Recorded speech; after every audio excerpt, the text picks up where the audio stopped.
बोलो जयकारा। बोलो मेरे श्री गुरु महाराज की जय। श्री सतगुरुदेव भगवान की जय। श्री परमहंस दयाल जी महाराज की जय। श्रीमद् भागवत रहस्य प्रथम स्कंद आगे। महात्माओं की मृत्यु मंगल में होती है। संतों का जन्म अपनी तरह सामान्य ही होता है, अतः संतों की जन्मतिथि पर उत्सव नहीं मनाया जाता, किंतु संतों की मृत्यु मंगल में होती है, पुण्य में होती है, अतः उनकी पुण्यतिथि यानी मृत्यु तिथि मनाई जाती है। भीष्म पितामह की मृत्यु किस प्रकार होगी, उसे देखने के लिए बड़े बड़े संत और ऋषि मुनि वहां पधारे। प्रभु ने धर्मराज को उपदेश दिया। उन्हें संतावना नहीं मिल रही, अतः उन्हें भीष्म पिता के पास जाने के लिए भगवान कहते हैं। बाण गंगा के किनारे जहां भीष्म सोए हैं, उस स्थान पर सब आए। भीष्म सोचते हैं कि उत्तरावस्था में, उत्तरायण में मुझे मरना है। भीष्म पिता ने काल से कहा कि मैं तेरा नौकर नहीं हूं, मैं तो अपने श्री कृष्ण का सेवक हूं। भीष्म द्वारकानाथ का ध्यान करते हैं। मुझे भगवान के वचन दिया है कि अंतिम समय में मैं अवश्य आऊंगा, किंतु वे तो न मैं उनके दर्शन करता हुआ प्राण त्याग करूं, ऐसा सोचते हैं। उसी समय धर्मराज वहां आते हैं। धर्मराज से भीष्म कहते हैं, श्री कृष्ण तो साक्षात परमात्मा है, वे तेरा निमित्त करके मेरे लिए आए हैं, मेरा मृत्यु सुधारने आए हैं। भगवान को भीष्म के वचनबद्ध किया था। कौरव पांडव युद्ध के समय दुर्योधन भीष्म पितामह से कहते हैं, दादाजी 8 दिन हो गए, फिर भी आप किसी पांडव को नहीं मार सके। आप ठीक तरह से लड़ते ही नहीं हैं। भीष्म आवेश में आ गए और आवेश अवस्था में ही उन्होंने दुर्योधन से कहा कि रात को 12 बजे जब मैं ध्यान में बैठूं तो अपनी रानी को आशीर्वाद लेने के लिए भेजना, मैं अखंड सौभाग्य का वरदान दूंगा। श्री कृष्ण को यह जानकर चिंता हुई। दुर्योधन की पत्नी भानुमति से वे मिले और उसने कहा कि दादाजी तो घर में ही हैं, घर ही तो हैं, उनसे मिलने के लिए आज जाने की जल्दी क्या है, कल जाना उनके दर्शन के लिए। भानुमति मान गई और ना गई। महात्मा कहते हैं, उसी समय कृष्ण ने द्रौपदी को जगाया। एक स्वरूप से द्रौपदी को लेकर वे भीष्म पिता के पास गए और दूसरे स्वरूप से वे द्रौपदी बनकर अर्जुन की शैया पर सो रहे। श्री कृष्ण रूप रहित होते हुए भी अनेक रूप वाले हैं। भीष्म पितामह ध्यान कर रहे हैं। आज द्वारकाधीश का स्वरूप दिखता नहीं है, किंतु काली कमली, हाथ में दीपक आदि स्वरूप वाले भगवान दिखते हैं। आज द्रौपदी के रक्षक बनकर भगवान आए हैं। द्वारपाल ने उनको रोका, कोई भी पुरुष अंदर ना जा सके, ऐसी आज्ञा दी। द्रौपदी ने अंदर जाकर प्रमाण किया। दुर्योधन की पत्नी भानुमति भी आई। ऐसा मानकर भीष्म पिता ने आशीर्वाद दिया कि अखंड सौभाग्यवती भाव। द्रौपदी ने पूछा, दादाजी आपका आशीर्वाद सच होगा? भीष्म ने पूछा कि देवी तू कौन है? द्रौपदी ने उत्तर दिया, मैं पांडव पत्नी द्रौपदी हूं। भीष्म पिता ने कहा कि मैंने तुझे आशीर्वाद दिए हैं तो सच ही होंगे। पांडव को मारने की प्रतिज्ञा मैंने आवेशवश की है, सच्चे हृदय से नहीं। तुझे सच्चे हृदय से आशीर्वाद दिए हैं वे सच होंगे, किंतु मुझे तो यह तो बता कि तू अकेली यहां कैसे आई। तुझे द्वारकानाथ के सिवा और कौन लाया होगा। भीष्म पितामह दौड़ते हुए बाहर आए। श्री कृष्ण को उन्होंने कहा कि आज तो मैं आपका ध्यान करता हूं, किंतु अंतकाल में आपका स्मरण ना जाने रहेगा या नहीं। प्राण प्रयाग के समय वात पित्त आदि के प्रकोप से गला रुद्ध जाएगा, तो वैसे समय में आपका स्मरण कैसे होगा। तो अंत समय में मेरी लाज रखने कौन पधारेगा। अंतकाल में भयंकर स्थिति होगी, उस समय मुझे लेने के लिए आइएगा। उस समय श्री कृष्ण ने भीष्म पितामह को वचन दिया कि मैं अवश्य आऊंगा। उनको दिए वचन का पालन करने द्वारकानाथ पधारे। प्रभु से रोज प्रार्थना करो कि मेरी मृत्यु के समय जरूर आना। शरीर ठीक हो तो ध्यान जप हो सकता है, अंतकाल में दुख से देहानुसंधान होता है, जिससे परमात्मा का ध्यान करना कठिन है। भीष्म पितामह श्री कृष्ण की स्तुति करते हैं, नाथ कृपा करो, जैसे खड़े हैं वैसे ही रहना। सा देव देवो भगवान प्रतीक्षांत कालेवरम यवदिहम हिनोस्य हम।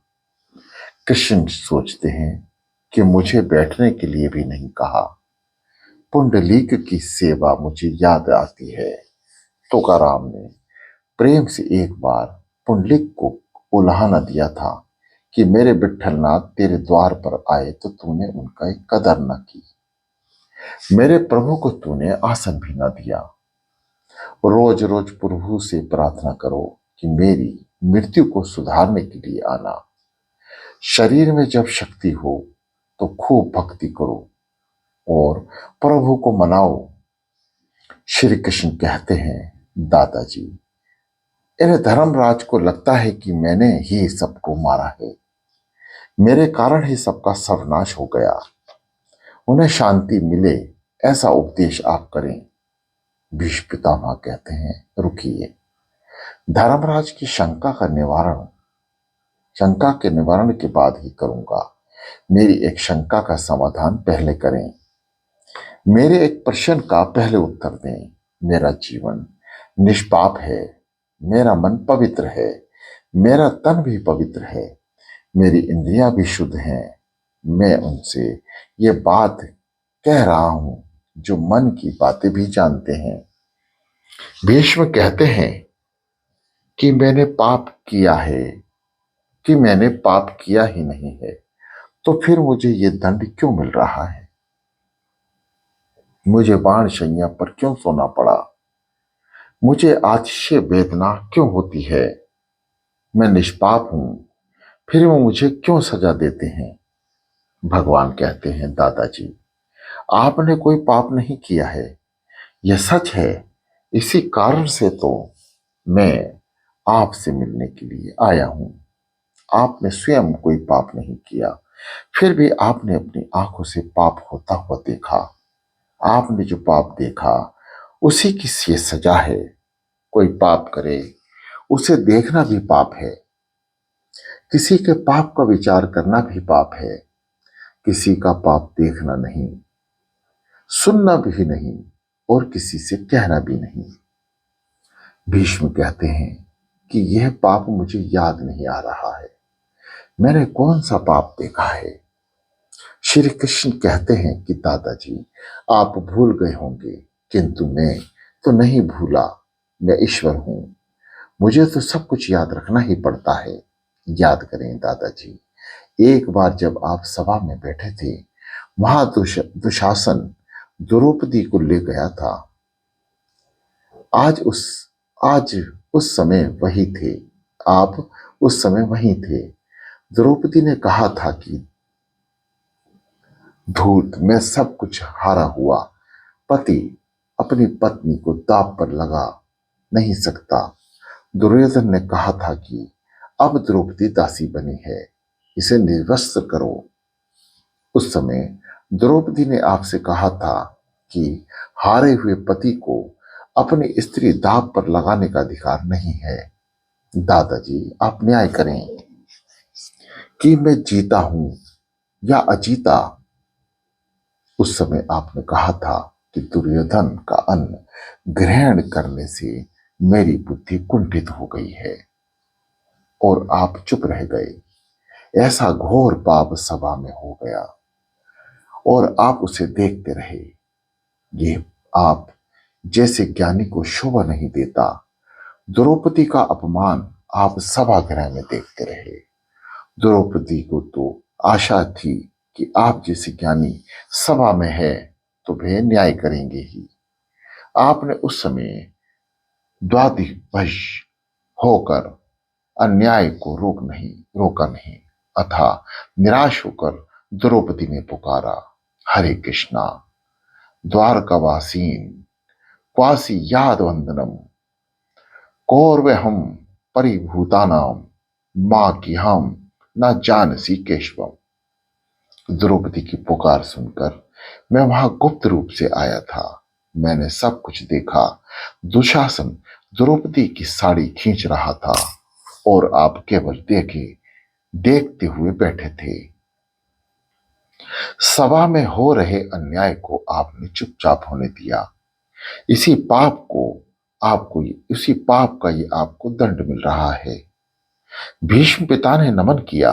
उन्होंने फिर यमराज को उपदेश दिया, स्त्री धर्म, आपदम धर्म, राजधर्म, मोक्ष धर्म आदि समस्याओं का महाभारत में शांति पर्व से बोध है। और फिर पर धर्म बताया। युधिष्ठिर ने पूछा कि सभी धर्मों में से कौन से धर्म को आप श्रेष्ठ मानते हैं? किससे जप करने से जीव जन्म मरण रूपी सांसारिक बंधन से मुक्त होता है? भीष्म पितामह ने कहा, यथावर जंगम रूप संसार के स्वामी, ब्रह्मादि देवों के देव, देश काल और वस्तु से अपरिचित छिन्न, क्षर अक्षर से श्रेष्ठ पुरुषोत्तम के सहस्त्र नामों का निरंतर तत्पर के गुण संकीर्तन करने से मनुष्य सभी दुखों से मुक्त होता है। विष्णु सहस्त्र नामा का पाठ करना ही परम धर्म है। शिव महिमा और विष्णु सहस्त्र नाम को रोज पाठ करो। शिव जी की स्तुति करने से ज्ञान मिलता है, ज्ञान से भक्ति दृढ़ होती है। विष्णु भगवान की स्तुति करने से पाप जल जाते हैं। विष्णु सहस्त्र नाम के पाठ करने से ललाट पर लिखे हुए विधाता के लेख भी बदल जाते हैं। जन्म मरण के बंधन से जीव को यह मुक्त करता है। भगवान शंकराचार्य को विष्णु सहस्त्र नाम का पाठन बहुत प्रिय था। उन्होंने सबसे पहले विष्णु सहस्त्र नाम पर ही भाष्य लिखा है। उनका अंतिम ग्रंथ है ब्रह्म सूत्र का भाष्य, शंकर भाष्य, और फिर उन्होंने कलम छोड़ दी। विष्णु सहस्त्र नाम का पाठ रोज 2 बार करो। 12 वर्ष तक ऐसा करने से अवश्य फल मिलेगा। एक बार रात को सोने से पहले पाठ करो। इसमें दिव्य शक्ति है। ललाट पर लिखे लेखों को मिटाने और बदलने की शक्ति इसमें है। गरीब आदमी विष्णु याग कैसे कर सकता है, परंतु वह विष्णु सहस्त्र नाम को 15,000 पाठ करे तो उसे एक विष्णु यज्ञ का पुण्य मिलता है।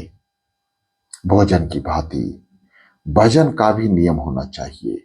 12 वर्ष तक नियम पूर्वक सत्कर्म करो, फिर अनुभव होगा। चाहे कोई भी काम हो, भगवान का भजन नियमित करो। जिस परमात्मा की कृपा से सुख मिला, पुत्र मिला, उस ठाकुर जी की सेवा स्मरण जीव ना करे तो इससे बड़ा पाप और कौन सा होगा। फिर भीष्म पितामह ने भगवान की स्तुति की। एक बोले, भगवान की स्तुति की ओर बोले कि हे नाथ, आपका दर्शन मैं खाली हाथों से कैसे करूं? मैं आपको क्या अर्पण करूं? भगवान जीव से धन संपत्ति नहीं मांगते, वे तो मन बुद्धि ही मांगते हैं। भीष्म पितामह ने कहा कि मैं अपना मन और बुद्धि आपके चरणों में रखता हूं। यह जीव बड़ा कपटी है, और क्या कहूं, कोई संकट आ जाए तो रण छोड़ राय जी का दर्शन करने जाता है। वहां 11 रुपए भेंट करता है और कहता है कि हे नाथ, मैंने अदालत में अपने भाई का दावा दायर किया है, मेरा ध्यान रखना। ध्यान रखने से उसका मतलब कि अदालत में साथ जाना। वह वकील तो 307 रुपए लेगा और ठाकुर जी को 11 रुपए में ही समझा देना चाहता है। भगवान कहते हैं कि मैं तो सब कुछ देखता हूं, जानता हूं, समझता हूं। मैं तुम्हारे दादा का भी दादा हूं। लक्ष्मी जी जब भगवान से पूछती हैं कि आप अपने भक्तों को दर्शन क्यों देते हैं, तब भगवान कहते हैं कि वे दाता बदले में क्या लेना चाहता है, वह भी तो देखो।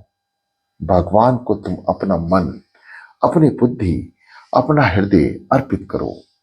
भीष्म पितामह स्तुति करते हैं कि हे भगवान, केवल एक बार मुझसे कहो कि मैं तुम्हारा हूं। भक्त की मृत्यु को सुधार भक्त ही मृत्यु को सुधारते हैं, सार्थक करती है। भक्त ही मृत्यु को सुधारती है, सार्थक करती है। ज्ञान पर भरोसा मत रखो। आत्मा शरीर से अलग है, यह तो सब जानते हैं, परंतु इसका अनुभव सबको नहीं होता। दुख होता है जब मन में ध्येय ध्यासन होता है। देवासन के समय 20 करोड़ बिच्छुओं के डंक सी वेदना होती है। भक्ति मृत्यु को सुधारती है। कई बार ज्ञान मृत्यु को बिगाड़ता है। भीष्म पितामह ज्ञान पर भरोसा नहीं रखते थे। वे भगवान की शरण में गए। वे भगवान से कहते हैं कि मैं आपकी शरण में आया हूं। वे ऐसा नहीं कहते कि वे ब्रह्म रूप हैं। वे तो कहते हैं कि मैं आपका हूं, आपकी शरण में आया हूं। भगवान उन्हें कुछ उल्हाना देते हैं। वे कहते हैं कि मैं आपको अपना कैसे मानूं? आपने तो अर्जुन पर ही बाण चलाए हैं। अपने भक्त पर चलाए गए बाणों को मैं कैसे भूलूं? भीम भीष्म जी कहते हैं कि यह सारा जग जानता है कि पांडवों पर मेरा कितना प्रेम है, और आप भी तो जानते हैं। युद्ध में मेरा शरीर कौरवों के पक्ष में था, किंतु मेरा मन तो पांडवों के पक्ष में ही था। पांडवों पर मैं बाण तो चलाता था, पर मन से मैं यही चाह रहा था कि विजय पांडवों की हो जयस्तु पांडुपुत्रम, ऐसा बोलकर ही मैं बाण छोड़ता था। कृष्ण कहते हैं कि फिर भी आप शरीर से तो पांडवों के पक्ष में ही थे। आपने कौरवों के पक्ष में रहकर मेरे पांडवों के साथ युद्ध किया। आप जब मन से पांडवों के साथ थे, तो फिर तन से भी पांडवों के साथ क्यों न रहे? भीष्म पितामह कहते हैं कि प्रभु, मैं उस समय आपके दर्शन करना चाहता था। आप अर्जुन के रथ पर थे। मैंने सोचा कि यदि मैं पांडवों के पक्ष में रहूंगा तो सामने से आपके दर्शन कैसे कर सकूंगा? आपका सतत दर्शन करते रहने के लिए भी मैं पांडवों के विरुद्ध कौरवों के पक्ष में जा मिला। पांडवों के पक्ष में लड़ता तो आपके दर्शन में अच्छी तरह नहीं कर पाता। भीष्म जी स्तुति करते हैं, त्रिभुवन कमन तालाम वर्णम, कवि कर गौरवम गौरवारंभम दनाद, बपुल्लक कुलावृत्तनाजम, विजय सखे रस्सितु मनयाद्भुतम। जिसका शरीर त्रिभुवन सुंदर और नील कमल जैसा है। नील वर्ण है जिसके तन पर सूर्य किरण सा श्रेष्ठ पीतांबर शोभित है और मुख पर कमल के समान उलझी हुई लटें बिखरी हुई हैं। ऐसे अर्जुन सखा श्री कृष्ण में मेरी निष्कपट प्रीति हो। पार्थ सके रति मरस्तु, ऐसा स्वरूपवान पार्थ सारथी को रोज अपने सम्मुख रखो। इंद्रियों के घोड़ों को भगवान को सौंप दो। शरीर रथ है, इंद्रियां घोड़े हैं। अपनी निष्काम बुद्धि और मन आपको अर्पित करता हूं। मति रूपक कल्पिता विष तृष्णा, मन तो केवल भगवान को ही देने की वस्तु है। फिर भी जगत में कोई स्त्री को मन देता है तो कोई पुरुष को। भगवान तो कहते हैं तुम अपना धन आदि नहीं किंतु मन ही मुझे दो।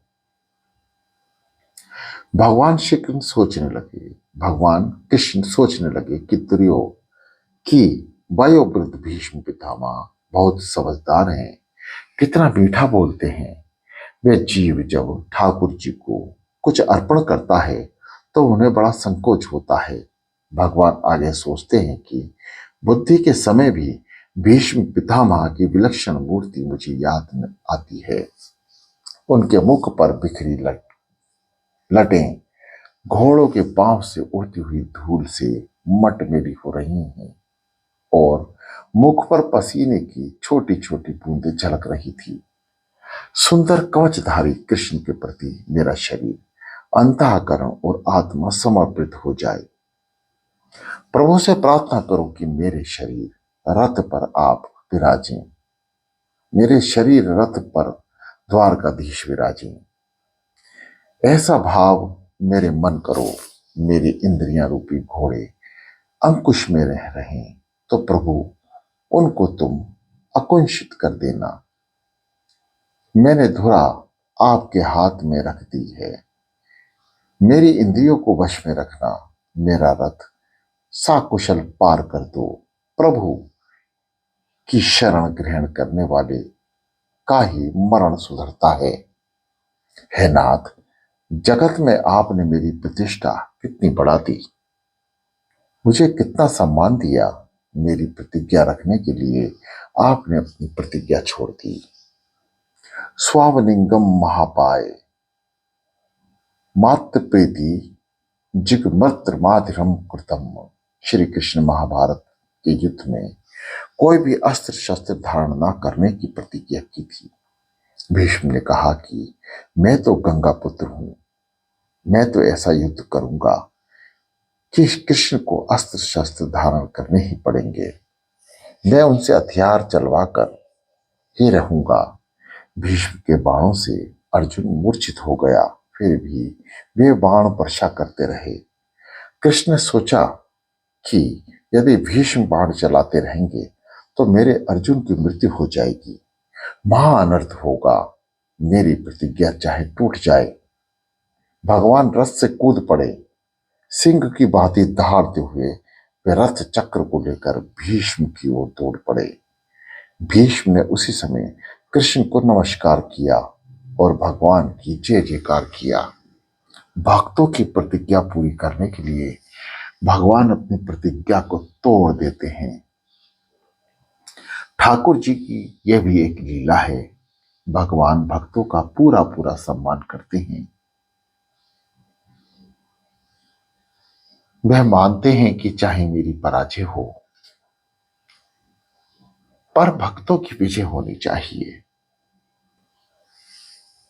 भीष्म कहते हैं कि मेरी और कृष्ण दोनों की प्रतिज्ञा पूरी हुई। उसमें भगवान के दो रूप में एक साथ देख रहा था। एक स्वरूप रथ पर विराजित था और दूसरा रथ से कूदकर चक्र लेकर दौड़ रहा था। अर्जुन मूर्छित होने के साथ ही कहीं गड्ढे में ना गिरा दे, ऐसा सोचकर भगवान का एक स्वरूप रथ संभालता था और उस रूप ने तो कोई भी शस्त्र धारण नहीं किया था। भीष्म अर्थात भयंकर भयंकर कौन है? मन ही भयंकर है। अतः भीष्म का अर्थ है मन। अर्जुन जीवात्मा है। मन आवेश युक्त होने पर संकल्प विकल्प बहुत करता है। मन ही संकल्प विकल्प के बाणों की बौछार करता है। अतः जीव रूपी अर्जुन घायल होता है और मूर्छित हो जाता है। ईश्वर जब मन को मारने लगते हैं तभी वे अकुंठित होता है। भगवान मन को सुदर्शन चक्र से मारने जाते हैं तब कहीं मन शांत होता है। जीवात्मा जब परमात्मा की शरीर में जाता है तो मन को वे शांत करते हैं। मन संकल्प विकल्प करना छोड़ दे तो यह मन आत्म रूप से तदाकार हो जाता है। तभी जीवन को भी शांति मिलती है। जो स्तुति भीष्म ने की थी वह अनुपम है। वह स्तुति कंठस्थ करने योग्य है। इसे भीष्म सुताहराज श्रोत्र भी कहते हैं। इसके बाद भीष्म ने उत्तरायण में देह को छोड़ दिया। भीष्माचार्य भागवत स्वरूप में तदकार हो गए। वे कृतार्थ हो गए। उत्तरायण में मृत्यु का अर्थ यह है जीव की अवस्था भक्ति की उत्तरावस्था में परिपक्व दिशा में मृत्यु। कोई पापी लोग भी वैसे तो उत्तरायण काल में मरते हैं फिर भी उनको सदगति नहीं मिलती और कई योगी जन दक्षिणीय यान में मरते हैं फिर भी उनकी दुर्गति नहीं होती। दक्षिण दिशा में यमपुरी है। नरक लोक है। नरक लोक का अर्थ अंधकार। जिन्हें परमात्मा के स्वरूप का ज्ञान नहीं, जिन्होंने परमात्मा का अनुभव नहीं किया और वैसे ही मर जाते हैं उनकी मृत्यु दक्षिणयान कहलाती है। संतों का जन्म तो हमारी ही भांति साधारण होता है किंतु उनकी मृत्यु मंगलमय होती है। भीष्म महाज्ञानी थे फिर भी प्रभु प्रेम में तमन्ने होकर मरे थे। यह बात हमें बतलाती है कि भक्ति ही श्रेष्ठ है। साधन भक्ति करते करते साध्य भक्ति सिद्ध होती है। जिसकी मृत्यु के समय देवगण बाजे बजाते हैं उसकी मृत्यु हुई कृतार्थ जानो। भीष्म के समय देवगण बाजे बजाते हैं। भीष्म के प्रयाग के समय देवों ने ऐसा ही किया था। ऐसे काम जग में करो कि जब तुम आए जग में तो वे हंसा तुम रोए। ऐसी करनी कर चलो तुम हंसो जग रोए। मानव जीवन के अंतिम परीक्षा उसकी मृत्यु ही है। जिसका जीवन सुंदर होगा उसकी मृत्यु मंगलमय होगी। जिसका मरण बिगड़ा उसका जीवन भी व्यर्थ रहा। मरण तब सुधरता है जब मानव प्रत्येक क्षण को सुधारता चलता है। जिसको समय के मूल्य का भान होता है। विगत संपत्ति फिर सप्राप्त हो सकती है किंतु विगत समय फिर कभी नहीं मिलता।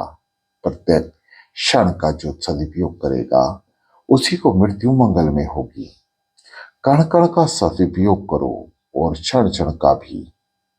एक भी कण का और एक भी क्षण का दुरुपयोग ना करो। कण का जो दुरुपयोग करता है वह दरिद्र बनता है और क्षण को व्यर्थ खर्च करने वाला जीवन बिगाड़ता है। प्रतिदिन संयम को बढ़ाओ। प्रतिपल जो ईश्वर का स्मरण करता है उसकी मृत्यु भी सुधरती है। भीष्म आजीवन संयमी रहे। संयम बढ़ाकर प्रभु के सतत स्मरण की आदत होने से मरण सुधरेगा। जीवन का अंतकाल बड़ा कठिन है। उस समय प्रभु का स्मरण करना आसान नहीं। जन्म जन्म मुनि जतन कराई अंत राम कहीं आवत नाई। बोलो जयकारा। बोलो मेरे श्री गुरु महाराज की जय।